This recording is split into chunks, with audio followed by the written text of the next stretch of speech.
Hello વિદ્યાર્થી મિત્રો, good morning. આજે આપણે ધોરણ 9 સામાજિક વિજ્ઞાન એનો વિદ્યાર્થી મિત્રો આપણો યુનિટ નંબર છે ફર્સ્ટ, એટલે કે પહેલો, ભારતમાં બ્રિટિશ સત્તાનો ઉદય. શું કીધું છે કે ભારતની અંદર બ્રિટિશ સત્તાનો ઉદય કઈ રીતે થયો, તો ચલો જાણીએ.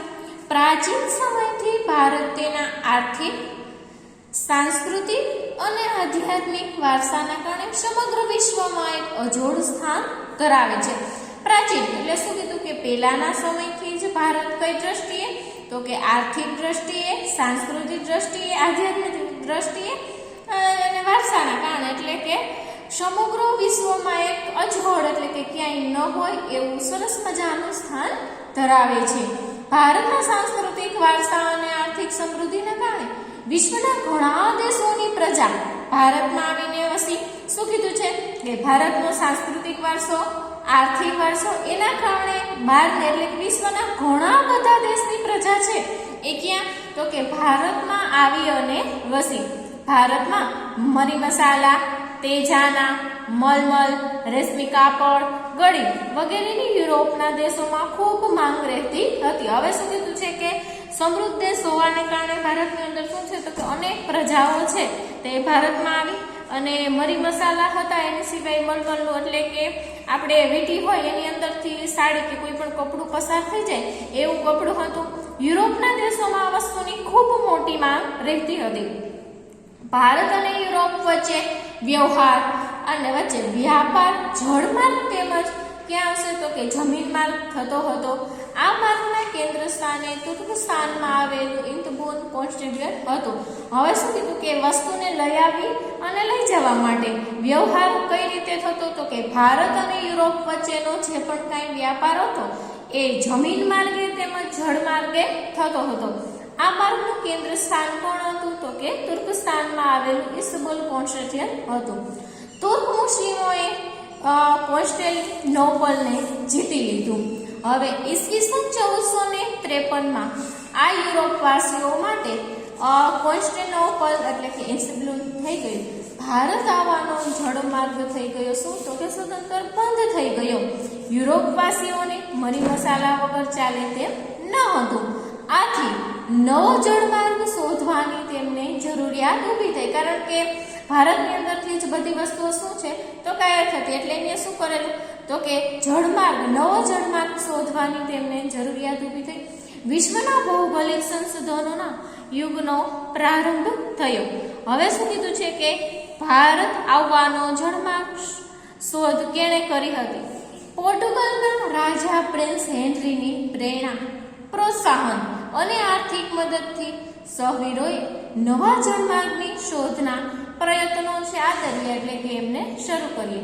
ભારત આવવાના જળમાર્ગની શોધ માટે ઘણા સહવીરોએ પ્રયત્ન કર્યો, જેમાં બર્થેલુમ્સ ડાયઝે, કેપ ઓફ ગુડ હોપ અને ભૂમિશ્રીસની શોધ કરી હતી. ક્રિસ્ટોફર કોલંબસ સ્પેન્સના રાજાની આર્થિક મદદથી નવો જળમાર્ગ શોધવાની સહયાત્રા તેમને આરંભ એટલે કે તેમની શરૂઆત કરી, જે 1492માં એટલાન્ટિક સમુદ્રમાં આવેલ વર્તમાન વેસ્ટ ઇન્ડિયન ટાપુએ આવી ત્યાં અટકી મૃત્યુ પરત ભારત આવવા જળમાર્ગ શોધ્યાના વિશ્વાસ ધરાવતા કોલંબસ વાસ્તવિક રીતે એક નવો જ જળમાર્ગ તેમને શોધી કાઢ્યો.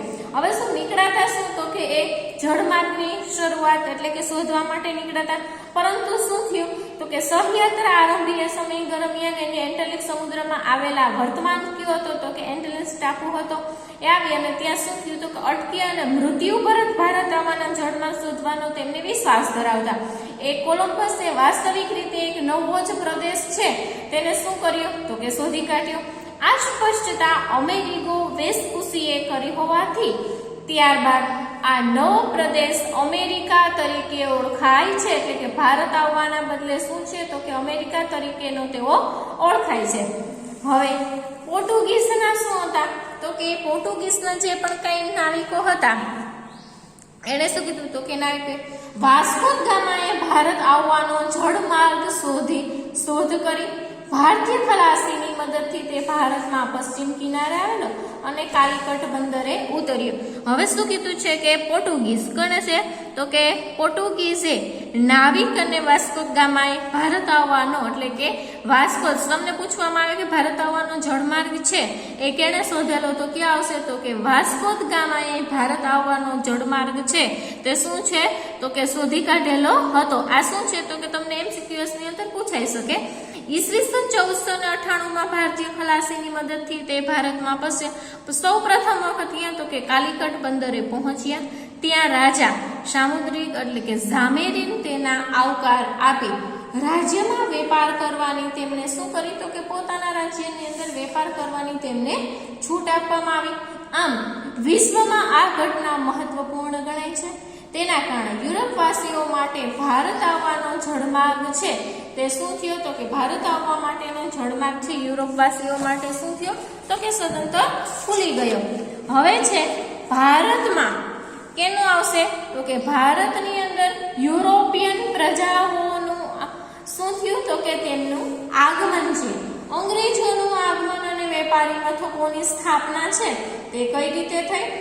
ભારત આવવાના જળમાર્ગની શોધ થયા બાદ ભારત વેપાર કરવા સૌપ્રથમ પોર્ટુગીઝ એટલે કે ફેરંગી પ્રજા આવી હતી. સૌથી પહેલા ભારત આવવાના જળમાર્ગની શોધ થયા બાદ શું કીધું તો કે ભારતમાં વેપાર કરવા માટે સૌપ્રથમ કઈ તો કે પોર્ટુગીઝ એટલે કે ફિરંગી પ્રજાઓ આવી હતી. 100 વર્ષના સમયમાં પોર્ટુગીઝોએ દીવ, દમણ, ગોવા, કોચી, મલાકા વગેરે પ્રદેશો પોતાના નિયંત્રણમાં લાવી દીધા. પોર્ટુગીઝોએ વેપારમાં મળેલી સફળતાથી પ્રેરાઈ હોલેન્ડના ડચ વાલંદા, ડેનમાર્ક એટલે કે ડેનિશ પ્રજા પણ ભારતમાં વેપાર કરવા આવી હતી. ઇંગ્લેન્ડના વેપારીઓ ભારત સાથે વેપાર કરવા ઈસ્ટ ઇન્ડિયા કંપનીની સ્થાપના કરી. ઈસવીસન 1600માં ઇંગ્લેન્ડના રાણી એલિઝાબેથ ઈસ્ટ ઇન્ડિયાની કંપની પૂર્વેના દેશો સાથે વેપાર કરવાનો પુરાવો આપતા 1608માં કંપનીનું પ્રથમ વહાણ કપ્તાન વિલિયમ હોલિંગ્સની આગેવાની હેઠળ સુરત આવ્યું હતું. શું કીધું કે પહેલું જે વહાણ છે ક્યાં છે તો કે વિલિયમ હોલિંગ્સની આગેવાની હેઠળ સુરત આવ્યું. પરંતુ તેને ફારસીઓના વર્ચસ્વ અને વિરોધના કારણે વેપાર કરવાની પરવાનગી મળી શકી નહોતી. આખરે ઈસ્ટ ઇન્ડિયા કંપનીને મુઘલ બાદશાહ જહાંગીર તરફથી વેપાર કરવાનો પરવાના મળતા સુરતમાં બ્રિટિશ ઈસ્ટ ઇન્ડિયા કંપની છે તે શું કીધું તો કે પ્રથમ કોઠીઓ તેમને શું કરી તો કે તેમને પ્રથમ કોઠીઓ છે તેને સ્થાપી હતી.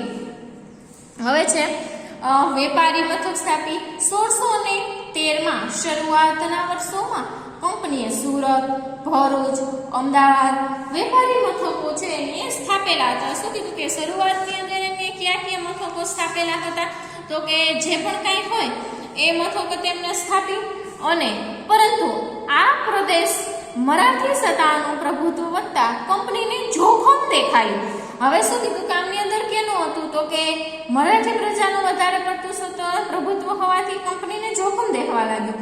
તેઓ દક્ષિણ અને પૂર્વ દિશામાં આગળ વધ્યા, જ્યાં તેમણે ક્યાં આવશે તો કે મછલીપટ્ટમ એટલે કે આંધ્રપ્રદેશ, સેન્ટ જોન્સ એટલે કે ચેન્નઈ અને ફોર્ટ વિલિયમ્સ એટલે કે કોલકાતામાં કોઠીઓ સ્થાપી.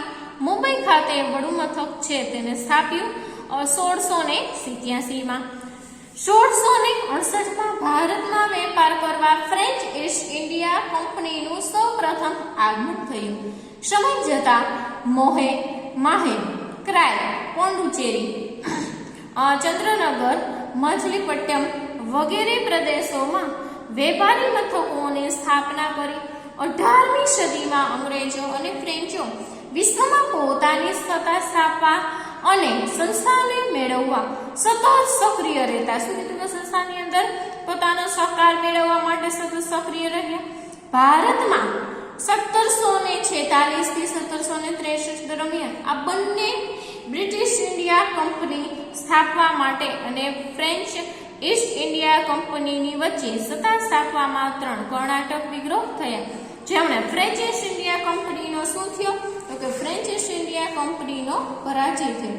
બ્રિટિશ ઈસ્ટ ઇન્ડિયા કંપનીની રાજ્ય વિસ્તાર માર્ગ મોકળો થયો.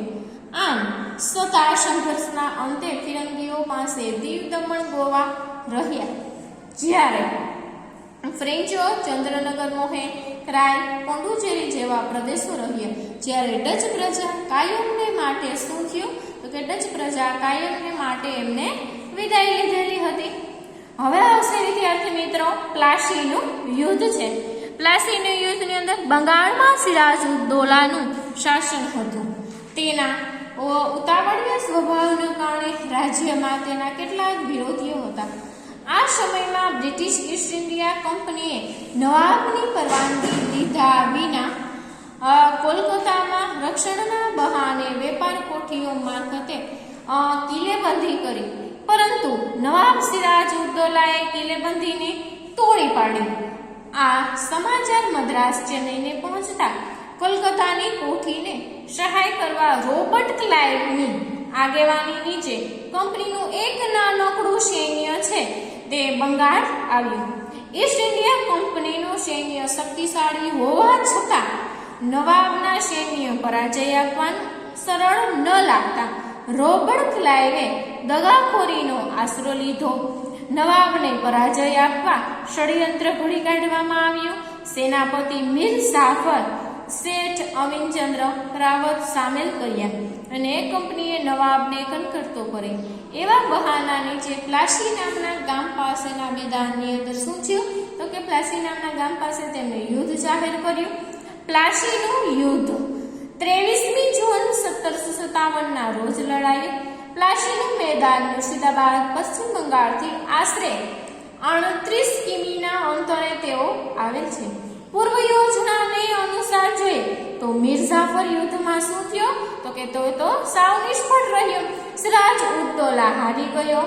ક્લાઇવ કાવતરાથી પ્લાસીનું યુદ્ધ માત્ર અડધા દિવસમાં જ પૂરું થઈ ગયું. આ યુદ્ધથી ઈસ્ટ ઇન્ડિયા કંપનીને 24 ફરાંગડાની જાગીર મળી. મીર જાફરને બંગાળનો નવાબ બનાવવામાં આવ્યો. આમ પ્લાસીનું યુદ્ધ દ્વારા ભારતમાં કંપની સત્તાનો પાયો નખાયો 1757ની અંદર. હવે વિદ્યાર્થી મિત્રો નેક્સ્ટ પોઈન્ટ છે તે આપણે નેક્સ્ટ વિડીયોની અંદર ચર્ચા કરશું.